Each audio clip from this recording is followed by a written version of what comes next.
ओम शांति। अॼु मुंहिंजी तारीख़ 10/9/2023। मीठा बाप दादा जो मीठे मीठे ॿार अॼु अव्यक्त बाप दादा जो डिवाइस को 4/12/95। अॼु जी मुरली जो टॉपिक आहे यथार्थ निश्चय जे फाउंडेशन द्वारा संपूर्ण पवित्रता खे धारण करो। अॼु बाप दादा देश विदेश चारों ओर जे नए नए ॿारनि खे ॾिसनि था, चाहे मधुबन में साकार रूप में आहिनि, चाहे आकार में पंहिंजी सेवा स्थान ते आहिनि। त नयनि खे ॾिसी बाप दादा सभिनि जे निश्चय खे ॾिसनि था। शो जी निश्चय न ब्रह्मण जीवन जी संपन्नता जो फाउंडेशन आहे ऐं फाउंडेशन मजबूत आहे त स्नेह जी तीव्र गति सां संपूर्णता ताईं पहुचण निश्चित ई आहे। त बाप दादा ॾिसनि था कि निश्चय भी भिन्न भिन्न प्रकार जो आहे। जो यथार्थ निश्चय आहे कि मां परमात्मा भाव जो ठही वियो आहियां, स्वयं खे भी आत्मा स्वरूप में ॼाणण मञण ऐं हलण। त जो यथार्थ निश्चय आहे कि मां परमात्मा बाप जो ठही वियो आहियां, स्वयं खे भी आत्मा रूप स्वरूप में ॼाणण मञण ऐं हलण, ऐं बाप खे भी जो आहे जीअं आहे उअं ॼाणे करे हलण। इहा आहे यथार्थ निश्चय। ॿियो निश्चय आहे योग द्वारा थोरो समय जे लाइ अशांति सां शांति जो अनुभव कंदा आहिनि और स्थान खे शक्तिशाली शांत वायुमंडल आकर्षित कंदो आहे। वह ब्रह्मण परिवार ब्रह्मण आत्माउनि जो आत्मिक प्यार पवित्रता जी जीवन जो प्रभाव पवंदो आहे। कंपनी सुठी लॻंदी आहे। दुनिया जे वायुमंडल जे कंट्रास्ट में ये संग सुठो लॻंदो आहे। ज्ञान भी सुठो आहे, परिवार भी सुठो आहे, वायुमंडल भी सुठो आहे। त वो सुठो लॻण ई फाउंडेशन जो आधार ते हलंदा रहनि। पहिरियों निश्चय आत्माउनि खे बाबा चईंदा आहिनि कि ॿारनि खे न ब्रह्मण जीवन जी संपन्नता जो फाउंडेशन बाबा चईं न निश्चय आहे। ताईं पहुचण जो तीव्र गति पंहिंजी संपूर्णता ताईं पहुचण जे लाइ असांखे निश्चय जरूर हुजणो खपे। वो असां निश्चित ही तीव्र गति से संपूर्णता ते पहुचे। त बाबा चईं कि निश्चय भिन्न भिन्न प्रकार जो हूंदो आहे। पहिरियों निश्चय आहे स्वयं खे आत्मा ऐं परमात्मा बाप खे ॼाणे करे इन ज्ञान ते निश्चय रखी हलण। ॿियो आहे परिवार जो ऐं शांति जो अनुभव करे इन आधार सां कई ॿार हलंदा आहिनि। त बाबा चईं कि इहा आहे ॿियो नंबर जो निश्चय। पहिरियों नंबर जो ॿुधायो ये पहिरें नंबर जो निश्चय आहे न यथार्थ निश्चय आहे ऐं ॿिए नंबर जो निश्चय आहे सुठो लॻंदो आहे।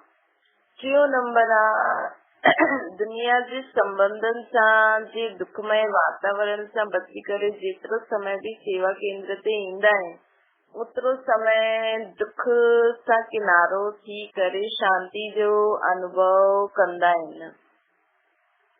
टियों निश्चय थोरो समय बाबा जे घर अची करे शांति जो अनुभव। ज्ञान जी गुह्यता में न वेंदा आहिनि अहिड़े ॿार, लेकिन शांति जी प्राप्ति जे कारण कॾहिं ईंदा आहिनि ऐं कॾहिं न भी ईंदा आहिनि। लेकिन यथार्थ निश्चय बुद्धि विजयी थींदा। यथार्थ निश्चय बुद्धि कहिड़ो आहे कि जो स्वयं खे आत्मा मञे ऐं बाबा खे भी निराकार रूप में यादि करे। ऐं ॾिसबो आहे कि जीअं जॾहिं शुरू में ईंदा आहिनि त अशांति सां तंग हूंदा आहिनि, शांति जे इच्छुक हूंदा आहिनि। त जीअं प्यासे खे हिकु बूंद भी अगरि पाणी जी मिली वञे त उहो ॾाढी वॾी ॻाल्हि अनुभव कंदो आहे। त अप्राप्ति सां प्राप्ति थींदी आहे न, परिवार में, ज्ञान में, योग में, वायुमंडल में अंतर ॾेखारे में ॾींदो आहे। त पहिरियों समय ॾाढो सुठो उमंग उत्साह सां हलंदा आहिनि, ॾाढो नशो रहंदो आहे, खुशी भी थींदी आहे। लेकिन अगरि पहिरें नंबर जी यथार्थ निश्चय जो फाउंडेशन पक्को न आहे, ॿियो आहे या टियों निश्चय जो नंबर जो निश्चय आहे त धीरे धीरे जो शुरू जी खुशी शुरू जो जोश हूंदो आहे हुनमें फर्क़ु पइजी वेंदो। जेका ॿार चईंदा आहिनि न पहिरियों त असांखे ॾाढी खुशी हूंदी, हाणे उहा अनुभव छो नथो थिए, त मतिलबु असांजो उन ॿारनि जो आत्मा ऐं परमात्मा जे यथार्थ जेको आत्मा जो परमात्मा जो ज्ञान आहे उहो उन्हनि पक्को न कयो आहे। हिन सीजन में नया नया ॾाढा आया आहिनि ऐं चांस बि मिलियो आहे न, हीअ त ॾाढो सुठो आहे। बाप दादा खे बि भिन्न भिन्न नए ॿारनि खे ॾिसी ख़ुशी थींदी आहे कि इहे वरी सां पंहिंजे परिवार में पहुची विया आहिनि।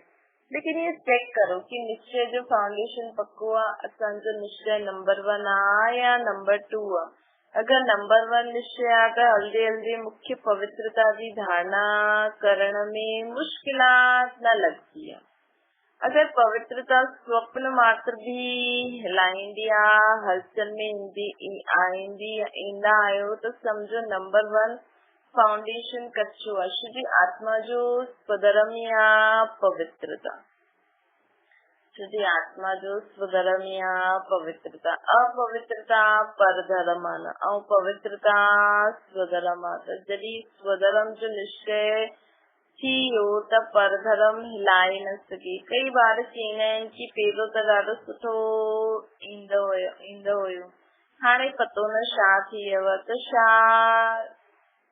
त काॾे विया, त छा थी वेंदो आहे उन्हनि खे कि बाप जो आहे जहिड़ो आहे ओड़ो अनुभव में न लाईंदा आहिनि त हली वेंदा आहिनि।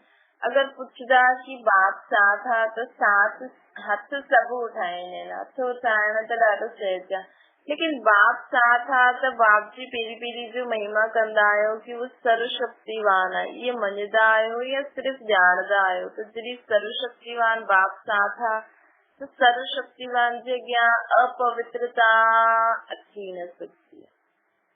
सर्वशक्तिवान जे अॻियां अपवित्रता अची न सघंदी आहे।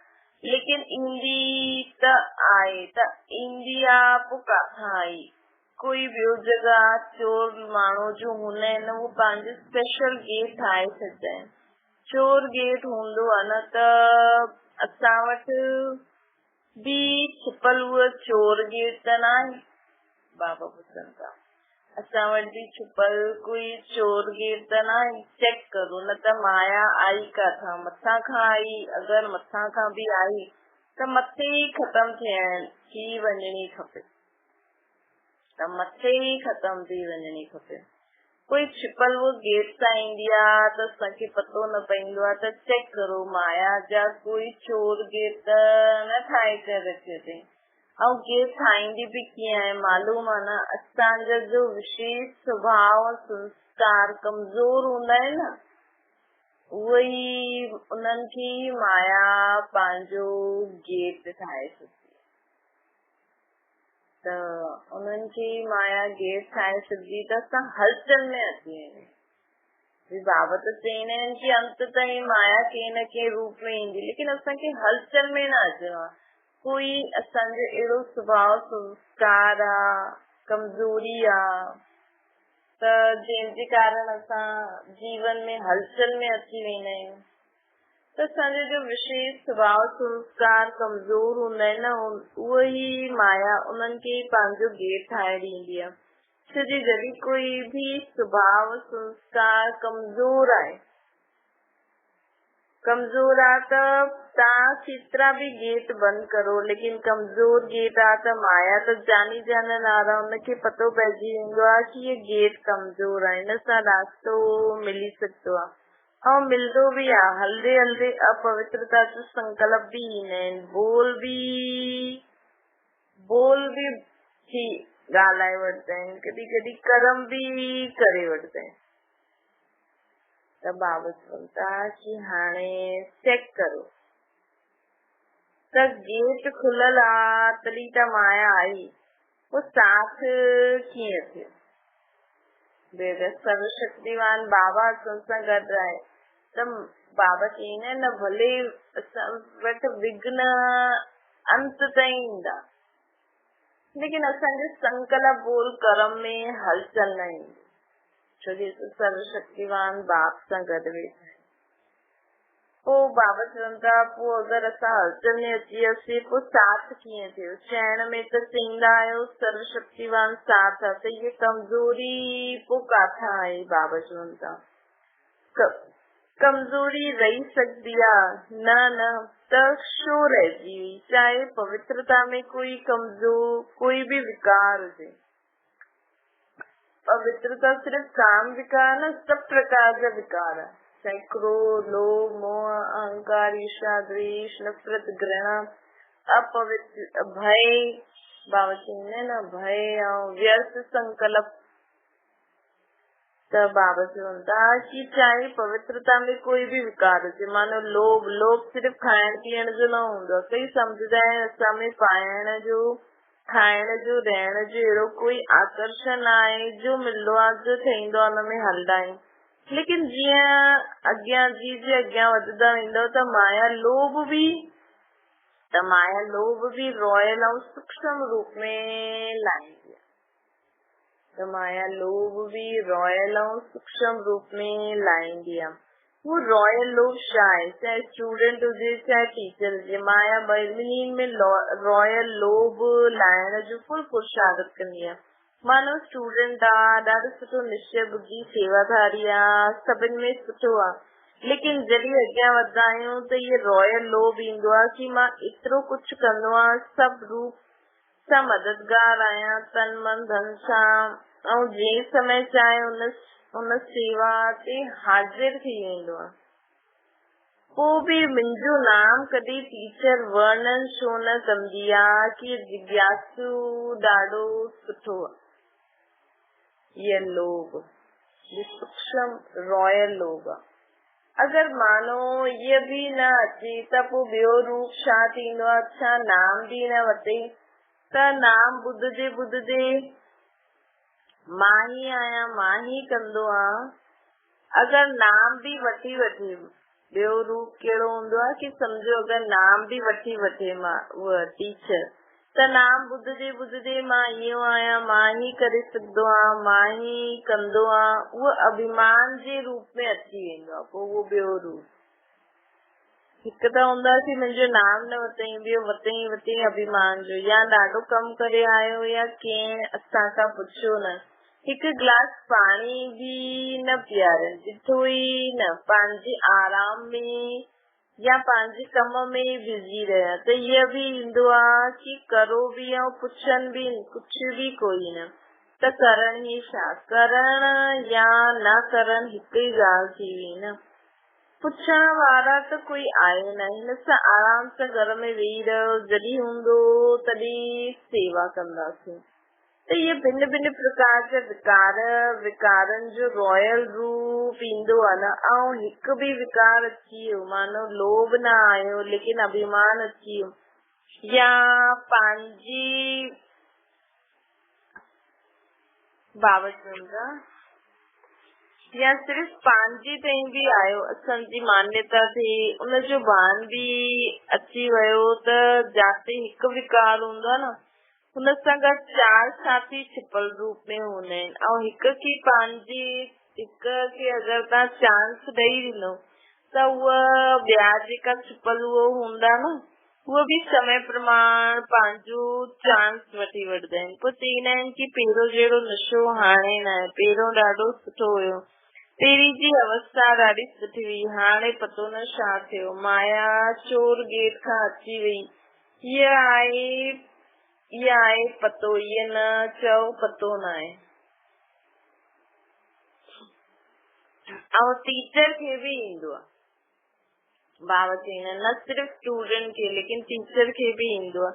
टीचर खे छा चवंदा आहिनि, छा खपे टीचर खे? सेंटर सुठो, कपिड़ा भले कहिड़ा भी हुजनि, लेकिन सेंटर थोरो रहण लाइक त सुठो हुजणो खपे न।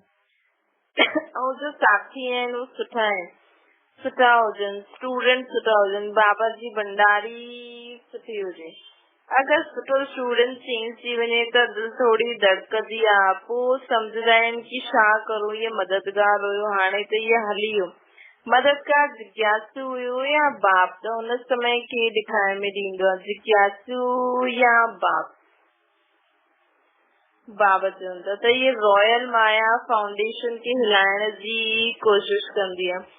अगर असांखे निश्चय आहे सर्वशक्तिवान साथ आहे त बाप कंहिं न कंहिंखे निमित ठाहे छॾींदो। कई पोइ सोचदा आहिनि असां कम से कम हिकु बार आबू जी कॉन्फ्रेंस में या के वॾी कॉन्फ्रेंस में चांस मिलणो खपे असांखे। बाबा चए थो हलो ॿियो न, योग शिविर था करे अचूं, ईअं ॿार सोचदा आहिनि। ये बि त चांस हुजणो खपे न, चलो भाषण न करो, स्टेज ते त अचूं, आखिर विनाश थी वेंदो, छा विनाश ताईं बि असांजो नंबर न ईंदो? ईअं टीचरियूं सोचदा आहिनि। नंबर त अचणो खपे न, लेकिन पहिरियों बि बाप दादा ॿुधाईं कि अगरि योग्य आहे, चांस मिलंदो आहे त ख़ुशी सां करो, लेकिन ये संकल्प करण कि असांखे चांस मिलणो खपे, ये बि मांगणो थियो बाबा सां, ये बि मांगणो थियो कि असां ईअं सोचो चांस मिले, ये बि न बाबा असांखे, बाबा ख़ुदि ई चूज़ कई न, बाबा ई असांखे चूज़ कई, त बाबा ई असांखे बाबा खे यादि करणो आहे, ज्ञान योग में अॻियां हलणो आहे, जेतिरी सेवा असांखे मिले थी कंदा रहो, लेकिन कुझु मांगो न, चाहिए इहा आहे रॉयल मांगण, इहा हुजणो खपे, इहा असां पहचानदा न आहियूं। दादी दादियूं बि सभिनि खे पहचानदी न आहिनि, त अॻियां ईंदा आहिनि उन्हनि खे अॻियां करे ॾींदा आहिनि, भई असांखे एॾो ख़ुशी ईंदो आहे त कोई पहचानंदो न आहे, दादी दादियुनि खे त सभु पहचानदा आहिनि, जो अॻियां ईंदो आहे हुनखे अॻियां कंदा आहिनि, त इहो संकल्प अचणु, इहो बि हिकु सूक्ष्म मांगण थियो बाबा जो, त इहो बि हिकु सूक्ष्म मांगण थियो। लेकिन बाप दादा ॿुधाए ॾिनो अथई कि मानो तव्हां स्टेज ते अची वियो या तव्हांजी कोई बि विशेषता जे कारण योग न भी आहे, अवस्था एतिरी सुठी न भी आहे, लेकिन बोल में, कैचिंग पावर में विशेषता आहे त चांस मिली वेंदो आहे, छो जी कंहिंजी वाणी में मिठास हूंदो आहे, स्पष्टता हूंदी आहे, ऐं कैचिंग पावर हूंदी आहे, त हितां जा मिसाल कैच करे ॿुधाईंदा आहिनि, हिन करे उन्हनि जो नाम बि थी वेंदो आहे, केरु खपे फलानी खपे, केरु अचे फलानी अचे, चाहे योग में कच्ची बि आहे त बि हिन में नंबर फाइनल न थींदा आहिनि, मतलब उन्हनि खे भले वो हेॾे वॾे सेवा करण वञनि थियूं, लेकिन हिनमें फाइनल न थींदो आहे, जो पहिरें नंबर मिलंदा, जो फाइनल नंबर मिलंदा, उहा ईअं न थींदा कि हिननि केतिरो भाषण कयो या केतिरा स्टूडेंट सेंटर ठाहिनि, लेकिन योग्य केतिरनि खे ठाही, पहिरियों बि बाबा चई न, असांखे फाइनल मार्क्स के अकॉर्डिंग मिलंदा, धारणा केतिरी हूंदी असां में, योग्य खुद खे केतिरो ठाहे, ॿियनि खे केतिरो ठाहे, सेंटर ठाहिण वॾी ॻाल्हि कोन्हे, लेकिन योग्य केतिरी आत्मा ठाहे, नाम थी वियो 30 सेंटर जी इंचार्ज, 30 में 15 हिली आहे, 15 ठीक आहिनि, त फ़ाइदो या सिर्फ़ नाम थियो, फ़ाइदो थियो या सिर्फ़ नाम थियो, त बाबा चवनि था सिर्फ़ नाम थींदो आहे कि फलानी जी 30 सेंटर आहिनि, लेकिन 30 सेंटर आहिनि, लेकिन नंबर हिन सां न मिलंदो, फाइनल नंबर जेतिरनि खे सुख ॾिनो, जेतिरो स्वयं शक्तिशाली रहियो, हुन प्रमाण फाइनल में मार्क्स मिलंदा, हिन करे ये बि खपे ख़त्म करे ॾियो, न त योग न लॻंदो, रोज़ यही ॾिसंदा रहंदा आहिनि कि फलानी जगह प्रोग्राम थियो, मूंखे त पोइ बि न सॾु कराइनि, हाणे परसों हिते थियो, कल हुते थियो, अॼु हिते थियो, त योग लॻंदो या गिनती कंदा रहंदा बाबा चवनि था, त मुख्य ॻाल्हि जो यथार्थ निश्चय हुनखे पक्को करो, चइण में त चई ॾींदा आहिनि मां आत्मा आहियां, बाप सर्वशक्तिवान आहे, लेकिन प्रैक्टिकल में कर्म में अचणो खपे न, बाप सर्वशक्तिवान आहे, लेकिन मूंखे त माया हिलाए ॾींदी आहे, त केरु मञंदो कि तव्हांजो बाप सर्वशक्तिवान आहे, छो जी हुनजे मथां त कोई आहे न, छो जी हुनजे बाबा खां मथां त कोई आहे न, त बाप दादा जे निश्चय जे फाउंडेशन खे ई ॾिसनि था, चाहे नया आहिनि चाहे पुराना आहिनि, लेकिन हिन निश्चय जे फाउंडेशन खे प्रैक्टिकल में लायो, लेकिन हिन निश्चय जे फाउंडेशन खे प्रैक्टिकल में लायो, बाबा चवनि था, कहिड़े निश्चय जे फाउंडेशन खे कि मां सर्वशक्तिवान बाप जी ॿार आहियां, और समय ते यूज करो। समय बीती वेंदो आहे ऐं पोइ बाक़ी अॻियां पश्चाताप जे रूप में ईंदा आहियो। छा करो बाबा थी वियो, तव्हां त रहम दिल आहियो, रहम करो। त इहे छा थियो, इहे बि रॉयल पश्चाताप आहे। साथ आहे त कंहिंजी हिम्मत ई न आहे। निश्चय बुद्धि जो अर्थ ई आहे सदा विजय। अगरि कोई हिसाब किताब ईंदो बि आहे त मन खे न हिलायो, स्थिति खे हेठि मथे न करो। हलो आयो फट सां हुनखे परे सां ई ख़तम करे ॾियो। हाणे योद्धा न ठहो। कई अञा निरंतर योगी न आहिनि। कुछ समय योगी ऐं कुछ समय युद्ध करण वारा योद्धा थी वेंदा आहिनि। लेकिन पंहिंजे खे कहलाईंदा छा आहे, योद्धा की योगी? कहलाईंदा त सहज योगी आहिनि। त नया जो बि आहिनि उन्हनि खे बाप दादा वरी खां भाग्य प्राप्त करण जी मुबारकता ॾियनि। लेकिन मुबारक सां गॾु ये चेक बि करणो आहे कि फाउंडेशन नंबर 1 आहे या नंबर 2 आहे। कई चईंदा आहिनि ज्ञान योग ॾाढो सुठो लॻंदो आहे। अच्छा सुठो आहे, उहो त ठीकु आहे, लेकिन कर्म में लाहींदा आहियो? बाबा चवनि था, कई माण्हू चवनि था कि असांखे ज्ञान योग सुठो लॻंदो आहे। बाबा चवंदा आहिनि कर्म में लाहींदा आहियो? ज्ञान माना आत्मा, परमात्मा ड्रामा, इहे थियणो न आहे। असां आत्मा जो पाठ कंहिंखे बि पढ़ाए छॾियो, परमात्मा जो पाठ कंहिंखे बि पढ़ाए छॾियो, पूरो ड्रामो जो ज्ञान कंहिंखे सुठी रीति प्रदर्शनी सम्झाए छॾियो, लेकिन असांजे कर्मनि में न आहे। असांजी सोच बोल कर्मनि में उहो ज्ञान नथो ॾेखारे मिले। त ज्ञान जो अर्थ आहे समझदार जहिड़ो समय हूंदो आहे ओड़ी समझदारी सां पंहिंजो सदा सफल थींदो, ओड़ी समझदारी सां सदा सफलता प्राप्त कंदो आहे न जेको ज्ञानी समझदार आत्मा हूंदो आहे। कॾहिं बि ॾिसो जीवन में दुख ईंदो आहे त छा सोचदा आहे, पतो न मूंखे छो न सम्झ में आयो, इहे ई चईंदा आहिनि। त समझदार थिया आहियो, ज्ञानी आहियो, बोलो चओ या न चओ, हाँ या ना चओ। कि कोई भी ॻाल्हि थींदा आहिनि चईंदा आहिनि अलाए मूंखे हुन समय छो न सम्झ में आयो। त बाबा पुछनि था कि ॿुधायो समझदार थिया आहियो, ज्ञानी थिया आहियो, हाँ या ना चओ। हा त ॾाढो सुठो ॻाल्हाईंदा आहियो। समझदार जी निशानी आहे कॾहिं धोखो न खाईंदो। इहा आहे ज्ञानी जी निशानी ऐं योगी जी निशानी, सदा क्लीन एंड क्लियर बुद्धि, सदा क्लीन एंड क्लियर बुद्धि वारी आत्मायूं ज्ञानी योगी आत्मायूं आहिनि। हुननि जो बाप सां पूरो कनेक्शन एकदम क्लियर, बुद्धि में स्पष्ट सभु सम्झ में अची वेंदो आहे। हर ॻाल्हि क्लीन बि हुजे ऐं क्लियर बि हुजे। योगी कॾहिं न चईंदो पतो न, क्लीन साफ़ बि हुजे, हर ॻाल्हि सम्झ में बि अचणी खपे। हुनजी बुद्धि सदा क्लियर हूंदी आहे। ऐं धारणा स्वरूप जी निशानी आहे सदा स्वयं बि डबल लाइट, केतिरी बि जिम्मेवारी हुजे लेकिन धारणा मुहूर्त सदा डबल लाइट, चाहे मेलो हुजे चाहे जमेलो हुजे, ॿिन्हिनि में सदा डबल लाइट। ऐं सेवादारी जी निशानी आहे सदा निमित्त ऐं निर्माण। त इहे सभी पंहिंजे में चेक करो। चइण में त सभी चईंदा आहियो कि चारई सब्जेक्ट में गॉडली स्टूडेंट आहियूं, त निशानी ॾेखारण में ॾियणी खपे। न त नया नया छा कंदा, छा पंहिंजे निश्चय खे ॿियो पक्को करणो आहे, पंहिंजे निश्चय खे ॿियो पक्को करणो आहे। नया नया छा कंदा, बाबा चवनि था नया नया हाणे छा कंदा, पंहिंजे निश्चय खे ॿियो पक्को कंदा। न त पोइ छा थींदो, 2 साल हलंदव, 3 साल हलंदव, पोइ वापसि पुराणी दुनिया में हली वेंदा।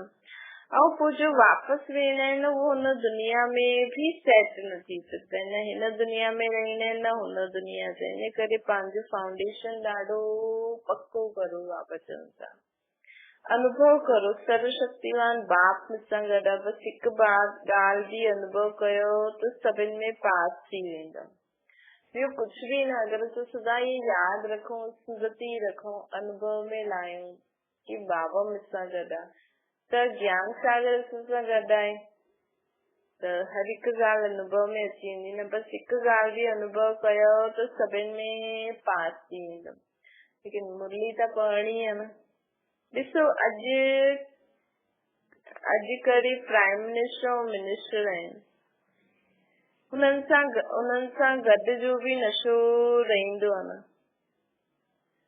ॾिसो अॼुकल्ह जो प्राइम मिनिस्टर और मिनिस्टर आहिनि, उन्हनि जे साथ जो भी नशो रहंदो आहे कि असां प्राइम मिनिस्टर जा फलाना फलाना आहियूं, प्रेसिडेंट जा आहियूं, केतिरो नशो रहंदो आहे न उन्हनि खे।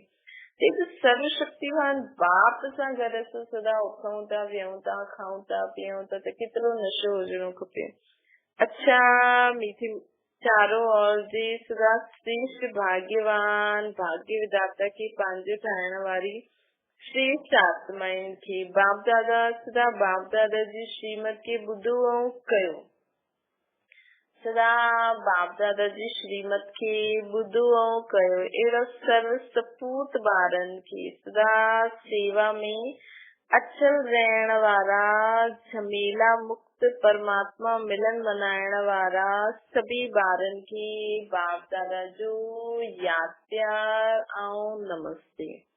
असांजी भी बाप दादा खे याद प्यार ऐं नमस्ते। अच्छा डबल विदेशियुनि जो डबल नशो आहे न। डबल विदेशी अर्थात डबल लाइट, डबल नशो, डबल बाप दादा ऐं परिवार जा प्यारा आहिनि डबल विदेशी।